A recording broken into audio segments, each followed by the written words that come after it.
Earlier this year, I got a letter from a South Carolina woman named Ashley, who was expecting her third child. She was, in her words, extremely concerned about the Zika virus and what it might mean for other pregnant women like her. I understand that concern. As a father, Ashley's letter has stuck with me, and it's why we've been so focused on the threat of the Zika virus. So today I just want to take a few minutes to let you know what we've been doing in response and to talk about what more we can all do. Since late last year, when the most recent outbreak of Zika started popping up in other countries, federal agencies like the Center for Disease Control and Prevention have been preparing for it to arrive in the U.S. In February, more than 6 months ago, I asked Congress for the emergency resources that public health experts say we need to combat Zika.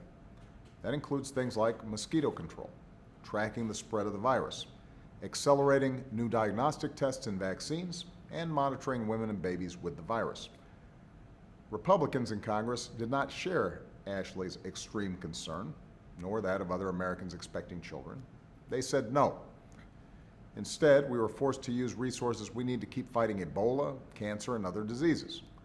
We took that step because we have a responsibility to protect the American people, but that's not a sustainable solution. And Congress has been on a 7-week recess without doing anything to protect Americans from the Zika virus. So my administration's done what we can on our own. Our primary focus has been protecting pregnant women and families planning to have children. For months now, the CDC has been working closely with officials in Florida and other states. NIH and other agencies have moved aggressively to develop a vaccine.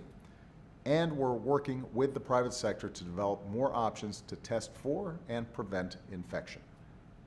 For weeks, the CDC emergency response team has been on the ground in South Florida, working alongside the excellent public health officials there, folks who have a strong track record of responding aggressively to the mosquitoes that carry viruses like Zika. They know what they're doing. Still, there's a lot more everybody can and should do, and that begins with some basic facts. Zika spreads mainly through the bite of a certain mosquito. Most infected people don't show any symptoms, but the disease can cause brain defects and other serious problems when pregnant women become infected. Even if you're not pregnant, you can play a role in protecting future generations. Because Zika can be spread through unprotected sex, it's not just women who need to be careful, men do too.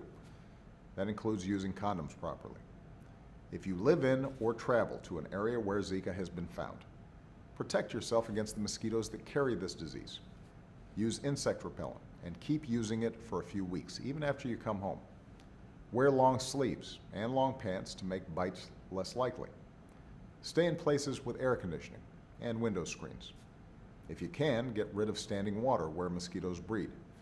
And to learn more about how to keep your family safe, just visit cdc.gov. But every day that Republican leaders in Congress wait to do their job, every day our experts have to wait to get the resources they need, and that has real-life consequences. It means weaker mosquito control efforts, longer wait times to get accurate diagnostic results, delayed vaccines. It puts more Americans at risk. One Republican senator has said that there's no such thing as a Republican position on Zika or a Democratic position on Zika because these mosquitoes bite everyone. I agree, and we need more Republicans to act that way because this is more important than politics. It's about young moms like Ashley. Today, her new baby Savannah is healthy and happy, and that's got to be priority number one. That's why Republicans in Congress should treat Zika like the threat that it is, and make this their first order of business when they come back to Washington after Labor Day. That means working in a bipartisan way to fully fund our Zika response. A fraction of the funding won't get the job done. You can't solve a fraction of a disease. Our experts know what they're doing, they just need the resources to do it. So, to all Americans out there, make your voices heard.